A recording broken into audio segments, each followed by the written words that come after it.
everyone. If you're new here, welcome. My name is Melissa Bourbon. I help writers like you craft stories that hook readers.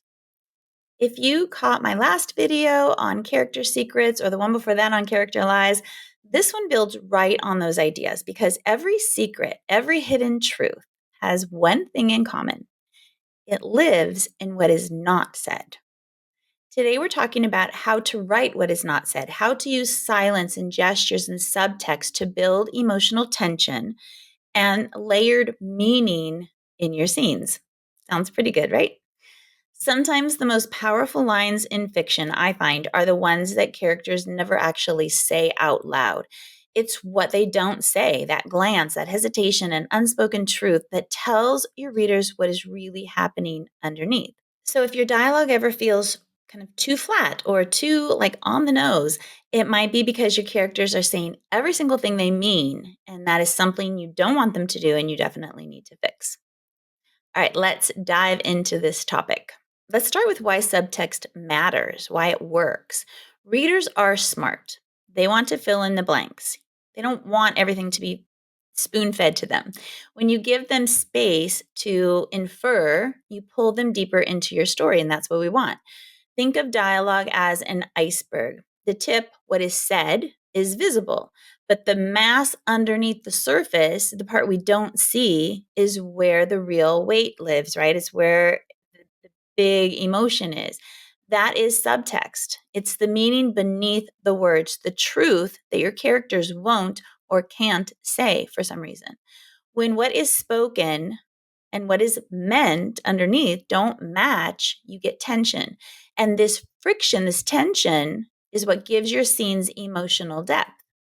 Okay, let's look at a couple scene. Let's say we have a husband and wife. You're late, she says. Traffic, he answers. On the surface, that's pretty simple, right? Just dialogue.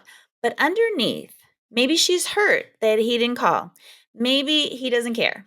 Maybe both. But if you add gesture and tone, it changes it. If she folds her arms and looks away, the subtext is anger.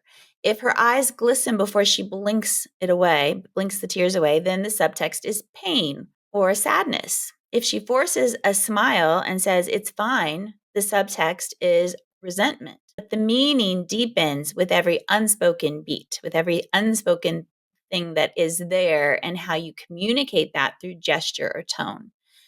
Here's another example, a parent and a teen. "How was your day?" "Fine." That conveys nothing. If the teen shrugs, though, and slumps the backpack onto the floor and heads straight for the room, we can feel that there's distance. There's something wrong. There's something going on between these two, or something that happened in the teenager's life. The silence between the two words "fine" and the slammed door are going to say a whole lot more than a page of dialogue could. It's going to convey a deeper emotion. Okay, let's look at a couple examples from some stories from some books. Pride and Prejudice, the proposal scene. Love this scene. Darcy says, "In vain I have struggled. It will not do. My feelings will not be repressed. You must allow me to tell you how ardently I admire and love you." And then he goes on to explain to her how he's tried to overcome his feelings about her lower social rank and her family's lack of propriety, but he cannot help himself. Quite a proposal. And then Elizabeth says, "In such cases as this, it is, I believe, the established mode to express a sense of obligation for the sentiments avowed, however unequally they may be returned. It is natural that their obligation should be felt. But I cannot. I have never desired your good opinion, and you have certainly bestowed it most unwillingly." What is said is sharp and almost polite on the surface, right? She's refusing him. What is not said is where that sort of emotional truth actually exists. Elizabeth is hurt by his arrogance and the role he played in separating Jane and Bingley, but she doesn't say, "You hurt my sister." Darcy is defensive and proud, and he also doesn't say what he actually means. He doesn't say, "I'm terrified you'll reject me." Their attraction is simmering underneath all of these words that are spoken, but both are hiding behind that formality and their pride. The entire exchange that happens next is so full of subtext.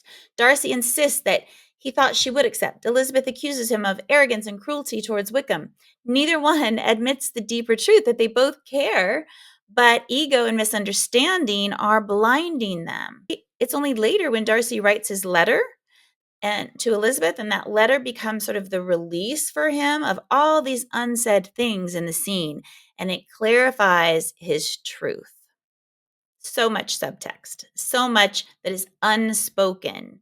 The silence between her arguments is the thing that hums, vibrates with attraction, with fear, and pride colliding.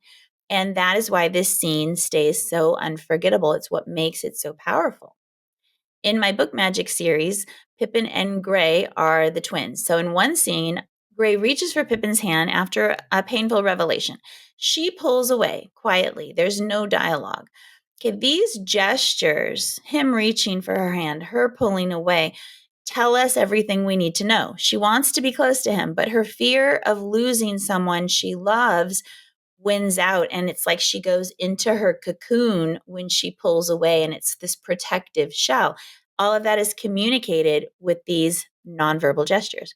If she had said, I can't handle this right now, the moment would lose its emotional sort of ache, right? Its power. So the gesture is the thing that conveys that power, that the deep emotion that she's feeling and her fears. Let's take a cozy mystery example. Imagine you have a sleuth who's interviewing, say, a suspect. The suspect smiles really quickly. Their eyes flick to the door. Their tone sharpens on one particular word, for example. You don't have to write. They were nervous or they were hiding something because you've shown it. This is a showing versus telling kind of a thing. You show it through their body language, through the pacing, through the flicking of the eyes, through speech rhythm. You're showing that they're nervous, or you're showing that they're fearful, or you're showing that they're hiding something. Maybe the suspect says, I told you I hardly knew her, but the line comes too fast. I told you I hardly knew her. No pause to think. The speed becomes the subtext. This person's covering something up. Maybe it's a red herring, or maybe they're really the villain. Who knows? But the way that you're writing it is conveying something to the reader, and you are not stating it explicitly. That's the important part. Okay, we have the Godfather or the Breaking Bad style of writing. So for a broader storytelling lens, think about scenes where one character says something like, it's just business. The audience knows it's not just business. It's personal. It's revenge. It's much deeper than just business. The dissonance between the words and the reality keep the viewers in these two situations and these two examples hooked. It's the same in fiction. Subtext keeps readers leaning forward, waiting for truth to break the surface, waiting for what's coming next, because they've inferred so much and now they can't wait to see what's going to happen next. Okay, here are a couple of practice writing exercises so you can practice what is not said. It'll help you sharpen those skills. The first is the silent rewrite. Take a dialogue-heavy scene that you have written and remove half of those lines. And as you do that, ask yourself, what can I show instead? And then you want to replace spoken words with movement or pacing or silence, something that's going to convey what is underneath. So, for example, if the original line is, I'm fine, really, it doesn't matter. You can rewrite that to say, she reached for her tea, the spoon clinking too hard against the cup. Okay, if you do that, this gesture, this motion, this action, readers are going to know she's not fine, and they're going to feel it without you having to tell them. Okay, exercise number 2 is the hidden truth. Write a one-page argument, which is so fun to do, where one of the characters wants something like love, forgiveness, recognition, but they can't say it out loud. So you want to convey this without dialogue. Let their true emotion sort of leak through their tone and rhythm. So you want to say it without explicit dialogue. That tone, the rhythm, the beats, the pauses, the silence, all the actions, all of those things are communicating the subtext. Maybe she says, do whatever you want. That might really mean, please don't leave. I said, I'm fine. Might mean, I'm breaking inside. If you rewrite those with some action or a pause or tears or a flick of the eyes, you want to convey those emotions without stating them explicitly. You want to give context to that one line of dialogue with tone, with action, with emotion, with silence. Try writing the same scene twice, once with everything said and once with nothing said. and see which one makes you feel more. And think about how we talk in real life. We don't say everything we mean. So really try and channel, how people converse in your real life. It's always a fun activity to go someplace where there are a lot of people and just kind of people watch and see how they communicate and how much hand gestures people have and what might be left unspoken. Exercise 3 is the pause test. After you draft a scene, read it out loud. Where does it sound too tidy or too honest? And then ask yourself, could silence be stronger here? If I give a pause, if I have my character say nothing, will that convey more? If you think yes, then replace that dialogue with a beat of stillness or some sort of sensory cue, the hum of the refrigerator, the tap of fingers on a mug, the sound of rain starting outside. This is how you create emotional layering. It is so powerful. Here is a bonus practice prompt. It's emotional misdirection. Write a scene where two characters talk about something trivial, weather, groceries, a work project, but underneath, they're really talking about heartbreak, betrayal, or longing. The readers feel the tension through what isn't said during this banal conversation. That is where your writing becomes magical. It's not easy to do. It takes practice, but it's so great when it comes through really strongly. Here's a writing subtext checklist for you. When you are writing what is not said, remember these 4 things. 1, tension lives between the words. 2, body language and silence reveal more than exposition and in a more powerful way. Number 3, every unsaid truth hints at something deeper, whether it's shame or fear or desire or love or some other emotion. That unspoken thing communicates something. And 4, readers want to discover meaning, not be hand-fed it, spoon-fed it. So let them infer. Give them context so they can infer the emotions and the depth of what you're trying to convey. Next time you're revising or even in your first draft, look for scenes where everyone is saying exactly what they mean. Again, we don't talk that way.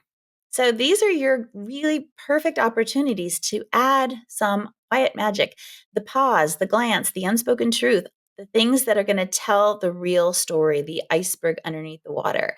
Because in fiction, just like in life, the most powerful moments that we have are sometimes lived in the silence. Thanks for watching, y'all. And remember to like, subscribe, and share this video. If you love these deep dive craft lessons, I've got more of them coming. And if you want to go even deeper into your characters, I have courses on how to write a novel and how to write a cozy mystery. They're very comprehensive, self-paced online courses, and you can check those out through the link below. Thanks for tuning in. I will see you next week, and happy writing.